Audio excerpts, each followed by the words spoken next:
ভোটের আগে রাজ্যের বিভিন্ন প্রান্তে রাজনৈতিক দল বদলের ঘটনা ক্রমেই বাড়ছে। তারই প্রতিফলন দেখা গেল শিল্পনগরীর দুর্গাপুরে। বিজেপি ছেড়ে একাধিক কর্মী সমর্থকের তৃণমূল কংগ্রেসের যোগদানের ঘটনায় এলাকায় রাজনৈতিক চর্চা শুরু হয়েছে। সোমবার দুর্গাপুরের ৯ নম্বর ওয়ার্ডে হর্ষবর্ধন আপনজন ক্লাবের মাঠে একটি যোগদান কর্মসূচির আয়োজন করা হয়। ওই কর্মসূচিতে প্রায় 12 থেকে 15টি পরিবারের সদস্যরা বিজেপি ছেড়ে তৃণমূল কংগ্রেসে যোগ দেন।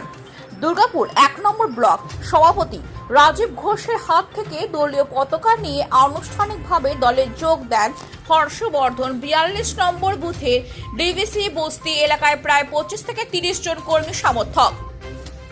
তৃণমূল নেতৃত্বের দাবি, রাজ্যের উন্নয়নমূলক কাজ এবং মুখ্যমন্ত্রীর বিভিন্ন জনকল্যাণমূলক প্রকল্পে অনুপ্রাণিত হয়ে তারা তৃণমূলের সঙ্গে যুক্ত হয়েছেন। ভবিষ্যতে আরও অনেক দলে যোগ দিতে পারেন বলেও দাবি তাদের। অন্যদিকে বিজেপির নেতৃত্বের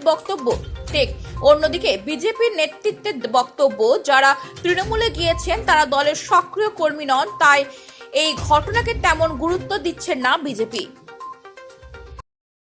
বিজেপি ছেড়ে তৃণমূলে যোগদান করলেন, আবার দেখা যাচ্ছে যে এর আগে তারা তৃণমূলে ছিলেন, কি বলবেন এই বিষয়ে?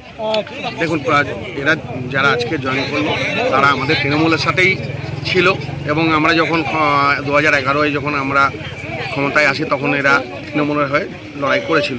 মাঝখানে কিছু ভুল বোঝাবুঝি বা কিছু প্রলোভন যেটা বিজেপি দেখিয়ে থাকে, সেরকম কিছু ভুল বোঝাবুঝির জন্য দল ছেড়ে গিয়েছিল।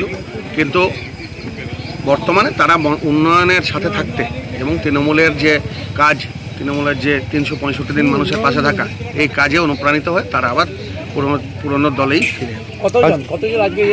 আজকে আমাদের এখানে আমরা স্টেজে তো অতজনকে চাপানো সম্ভব না, মোটামুটি ওইখানের পাড়াটার গোটাটাই আমাদের বিরুদ্ধে চলে গেছিল। তো সেখানে অনুমানিক 25-30 জন মতো, তবে আমরা স্টেজে তো সবাইকে তোলা সম্ভব নয়। তাদের মধ্যে থেকে যারা নেতৃত্বস্থানীয় তারা আজকে আমাদের এখানে এসে পতাকা ধরল। আর কি করলেন আজকে? এর বাইরে এর আগে মন্ত্রী এসেছিলেন প্রদীপ মজুমদার। এখানে আমার পাড়া আমার সমাধানে 9 নম্বর ওয়ার্ডের বেশ কিছু কাজ যেগুলো স্যাংশন হয়েছে, আগামী দিনে হবে, সেই কাজের উনি আনুষ্ঠানিক উদ্বোধন করবেন। ঠিক আছে। বিজেপি ছেড়ে হঠাৎ এরকম সিদ্ধান্ত নিলেন, তৃণমূলে জয়েন করলেন, কেন? বিজেপির কিছু নেতা আমাদেরকে বলেছিল কি আমরা প্ল্যান্টে ঢুকিয়ে দিব কাজে, তা আমরা বললাম ঢুকিয়ে দেবেন কাজে? হ্যাঁ বললাম ঢুকিয়ে দেবো তোমাকে শিওর কাজে। আমরা তার মধ্যে ওদের কথা ভাবলাম, ভেবে চলে গেলাম ওদের সঙ্গে।